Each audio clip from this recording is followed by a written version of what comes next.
just pop, boom. On the last computer, that shit did not happen that fast at all. That is ridiculous. Yes. All right. William J. Jackson had things and stuff up and out there. And oh yeah, jogger. There are white supremacists out there using the word jogger in place of nigger. Oh, fun. So yeah, so if you're out and about and you hear someone like jokingly saying like, "Oh, this jogger over here" or "that jogger there," you could just turn to him and just be like, be like, "Hey, why do you hate the First Amendment? Why do you hate freedom of speech? Just say the words you really want to say." Oh. Come on, snowflake. Gun it in. Damn, I wish we had that Delroy Lindo audio now. Man, I have not done good soundboard work as of recently. And but that is up on Vice.com. There isn't really much to it. They made a whole article for this. It really should have been a tweet. Yeah. Or just a headline with a picture. Right. And they have a screenshot of 4chan because 4chan is 4chan. Right. And so that's going on. Folks are out there using jogger in place of nigger because it's funny. Because oppression is always sadistic. Yep. Now, I don't want to use the word friends. All right. Don't want to just go throwing that word out there, but I knew folks, that got blasted on in Orlando, Florida at the Pulse nightclub. Yeah. Massacre.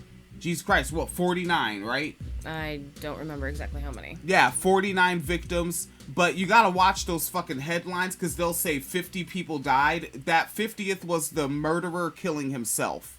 Yeah, that's the 50th. So 49 victims. And, shit, it's over there on the cork board. But I do have like a small little poster of hashtag Orlando.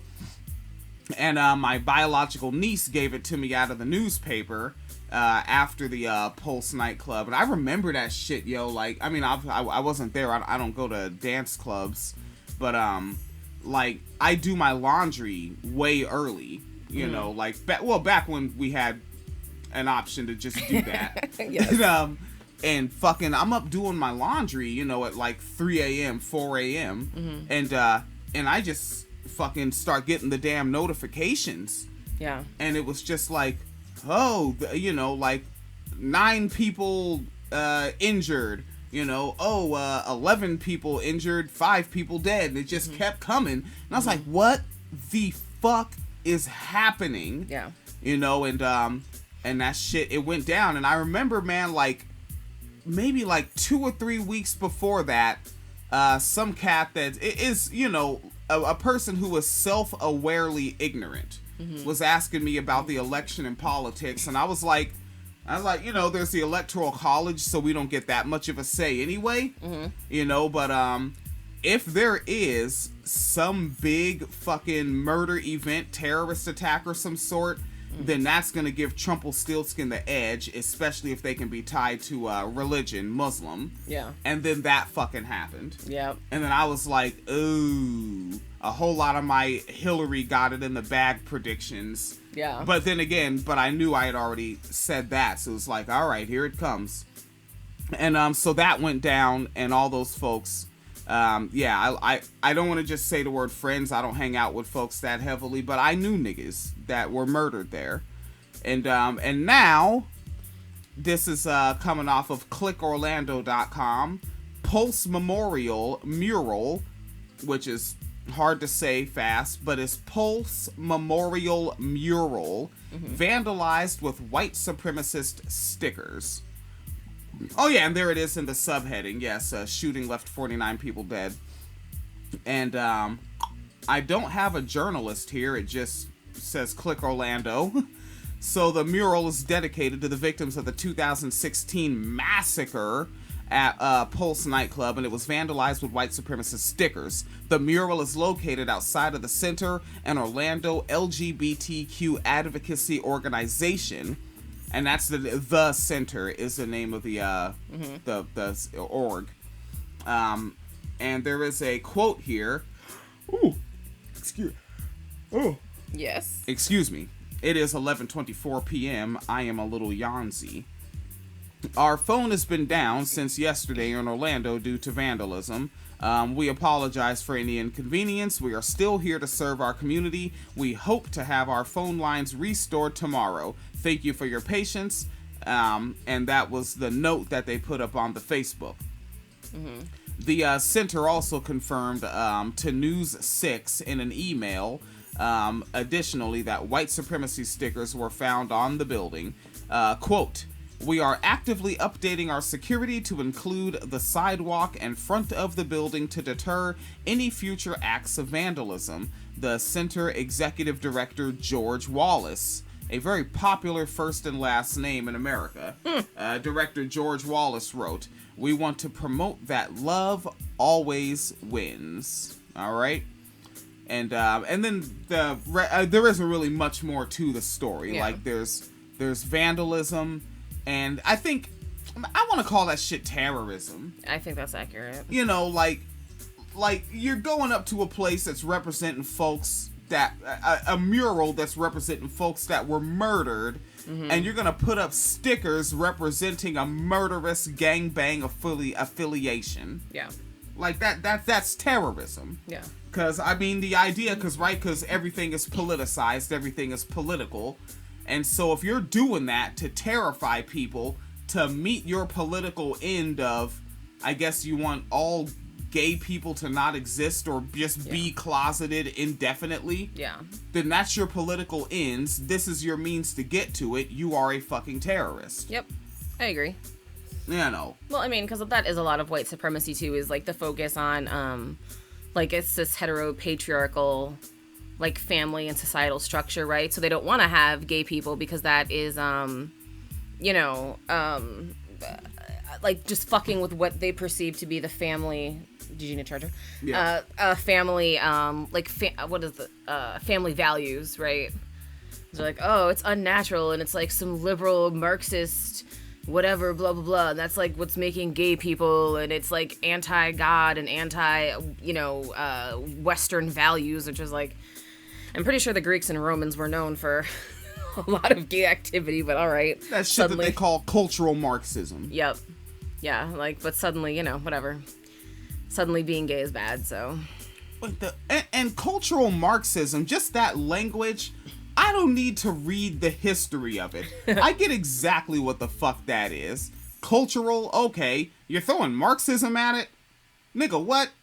Yeah. Marx was, that's not a humanities discussion, but you know that saying Marxism makes your target audience think socialism, communism, gotta be bad. Gotta be bad. Now, if you are deliberately using the word Marx as a root word before you have a prefix or suffix, if you're using Marx to tell your target audience that whatever you're talking about after that is bad, that is, by definition, political correctness. Yeah. But people keep thinking like political correctness is this fucking left-wing progressive college campus thing. No, political correctness is merely a rhetorical device that one may choose to use or not.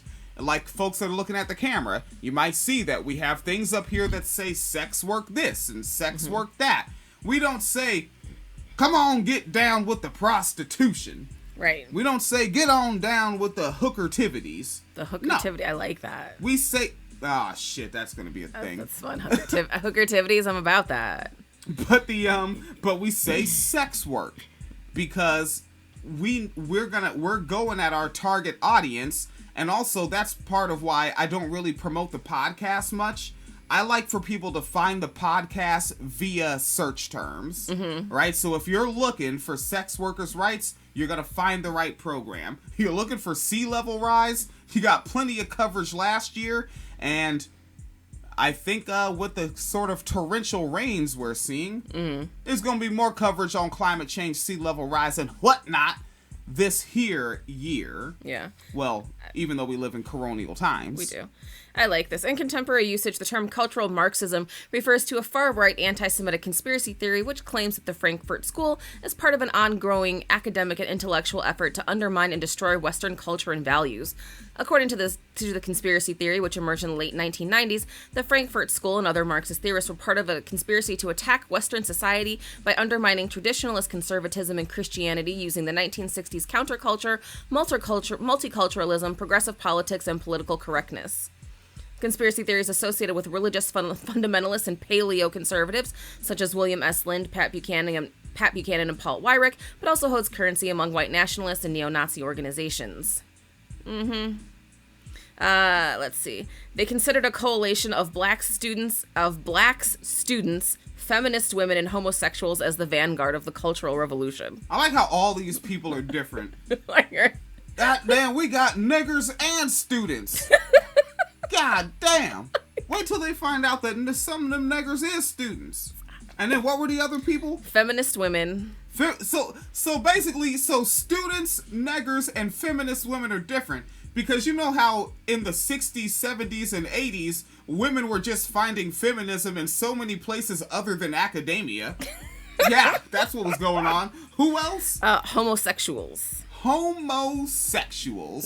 Because neither the nigger, nor the feminist, nor the student is also, or could be, a homosexual. Well, yeah, and also trans people don't exist. Well, no. No, not yet. Not for yet. this language. Not No, yet. we didn't figure that one out yet. Oh, Jesus Christ. Everything is bad. Yes. Nobody's making sense. But cultural Marxism is a term that has real meaning. The idea of cultural Marxism is derived from Marxist theory of history as it evolved through the discipline of history by Marxist historians. All right. The pre-Marxian Christian philosophy of history, for example, offered stages of sinless bliss to wicked suffering and finally Christian salvation. Yeah, this is really just about fucking atheists is what this is about. And yeah. I disagree with the existence of Marxist historians. Yeah. Can somebody tell me what Karl Marx got implemented? A book? Policy? Das Kapital. It's a book. Policy? The book, William. Legislation. The Bible's also a book. You see the impact that's had on policy? That book is dangerous. So, in essence, I know you can't have people like, oh, you can't judge it by today's standards, but nigga, Marx was a blogger. He was a blogger of his time. He kind of was. Yeah. He was the nigga on Twitter that had the hot takes, is what that was. Yeah. And it's like, you know what, appreciate the hot takes and move it forward, but you don't actually have anything institutionalized that is indeed Marx, that Marx did Marx self, or with Engels, and Engels was a swerve. Yes. All right. Let me go ahead and flip the skibby-dibby-doo. WineCellarMedia.com. Oh, look at that shit. And Look you at just bang, and the next one keeps on running. Nice.